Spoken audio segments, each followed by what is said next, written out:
Hello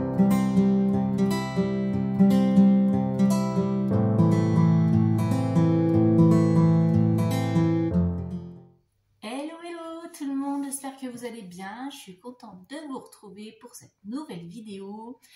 Et aujourd'hui, eh bien, on va faire le budget prévisionnel pour le mois de mars. Ça y est, le mois de février touche bientôt à sa fin. Et puis, il faut déjà prévoir pour le mois suivant. Alors, il y aura quelques petites modifications parce que comme je vous l'avais dit début février, j'ai eu une augmentation de salaire, donc c'est pas non plus énorme, mais bon, c'est toujours ça. Ça va me permettre un peu de souffler un petit peu plus, donc je vais vous montrer ça après. Et puis, il n'y a pas grand-chose qui change, et normalement, il n'y a pas de prime au mois de mars, hein, on ne peut pas en avoir tous les mois. C'est bien dommage parce que ça fait du bien. Donc, eh bien, écoutez, je vous propose de regarder tout de suite ensemble comment je vais budgétiser mon mois de mars et comment je vais prévoir mes épargnes et mes enveloppes. Et on se retrouve tout de suite pour regarder ça. Alors, c'est parti, j'ai pris ma petite fiche budget et on va faire ça ensemble. Donc, on va commencer par les revenus. Alors, au niveau du salaire, comme je vous l'ai dit, il y a eu une augmentation. Donc, je suis à 1600 €. Au niveau de la CAF, alors, donc la CAF, je vous rappelle, c'est ma prime d'activité. Donc, ça a baissé un petit peu. J'étais à 188. Là, ça va être 183. La pension alimentaire, donc pour ma fille, ça change pas, c'est 270. Donc en revenu, ça nous fait 1600 plus 183 plus 270. On est à 2053.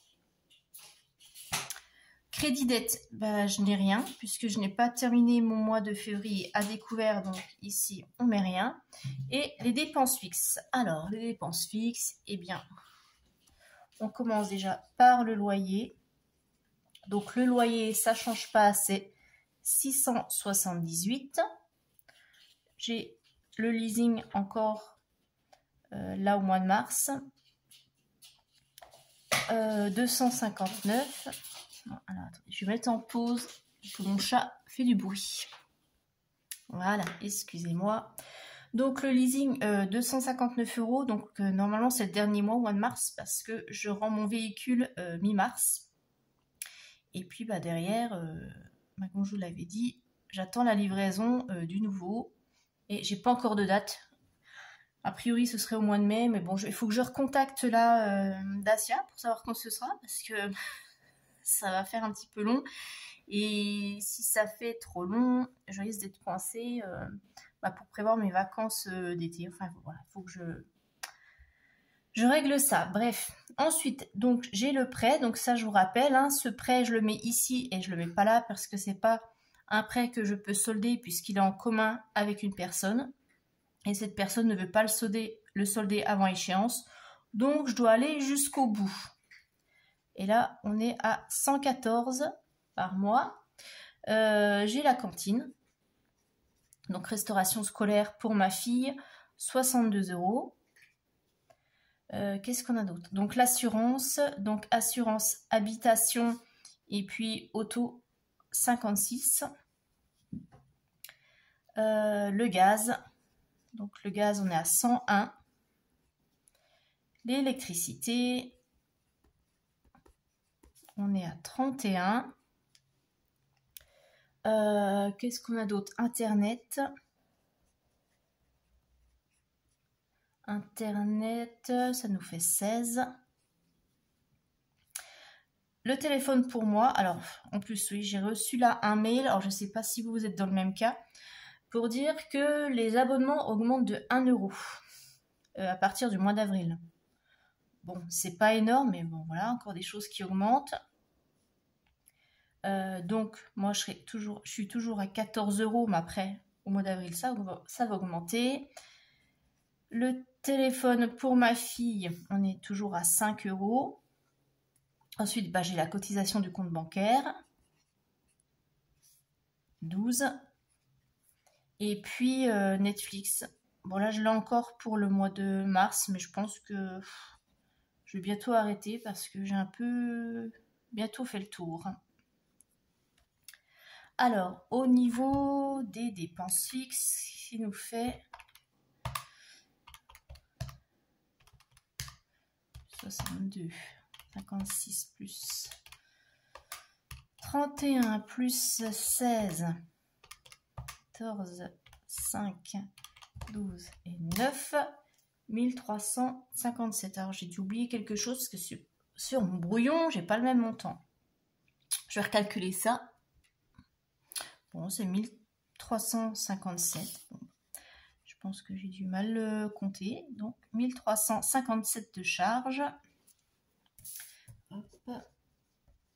Alors, ensuite dans le virement permanent, eh ben, j'ai toujours mon virement vers le LEP. Et je vous le rappelle, c'est 50 € par mois. Donc 40 € qui vont dans le fonds d'urgence et 10 € pour ma prévoyance. Donc 50. Au niveau des dépenses variables pour le mois de mars, j'ai des frais d'essence, comme d'habitude. Donc là, je compte 50, je compte large, sachant que je n'aurai pas la voiture jusqu'à la fin du mois. Mais voilà, donc 50 €. Et après, donc pour mes enveloppes, alors comment je vais répartir? Déjà les courses, comme d'habitude, et je garde le même budget, 280 € de courses pour le mois, donc je rappelle pour moi et ma fille. De l'argent de poche, 20 €. Une enveloppe d'hiver, donc je rappelle ça c'est le mini fonds d'urgence pour le mois, donc 20 €. Et puis une enveloppe pour les loisirs, 20 € aussi. Ce qui nous fait 340. Et maintenant, on va regarder combien il me reste pour faire mes épargnes. Donc c'est simple, je prends mes revenus, moins mes charges fixes. Donc si j'avais eu crédit, dette, découvert, je les aurais aussi déduits. Moins les 50 € de virement, moins les 50 € de carburant et moins ce que j'ai besoin pour mes enveloppes, ce qui nous fait 256. Donc j'ai 256 € à répartir pour les épargnes. Donc comme d'habitude, on va commencer par le train. Je vais mettre 40 €. On a Noël, 20 €. Donc je vais déduire, hein, moins 40, moins 20. Les anniversaires, 10 €. Amazon, 10 € aussi. Et puis, taxe d'ordure, c'est 10 € aussi par mois. Et puis, j'ai dit que je mettais donc dans les vacances. Alors, pour les vacances, je vais mettre 90. Et il me reste 70 € à répartir. Et ben là, je vais mettre dans les vêtements. Donc, j'ai plus assez de place ici. Je vais rajouter ici vêtements pour moi et vêtements pour ma fille. Je vais mettre 40 pour moi et le reste pour ma fille parce qu'elle a déjà eu beaucoup de vêtements pour Noël parce qu'elle avait eu beaucoup d'argent. Elle a eu des enveloppes et elle s'est acheté beaucoup de vêtements, donc je pense que là elle n'aura pas besoin tout de suite. Et moi j'ai rien acheté depuis très longtemps et il y a des petites choses qui commencent voilà, à être un peu abîmées, donc il va falloir que je renouvelle bientôt. Donc autant remplir mon enveloppe et puis moins remplir celle de ma fille. Voilà, et ce qui nous fait un solde de 6 €. Donc il reste 6 € ici Donc on est bien à un budget à presque 0, puisque les 6 € de toute façon je ne peux pas en faire grand chose. Donc et bien voilà pour le mois de mars. J'espère que j'aurai pas de mauvaises surprises. Normalement non, j'ai tout compté, j'ai pas de frais de péage, etc. Donc ça devrait aller. Voilà.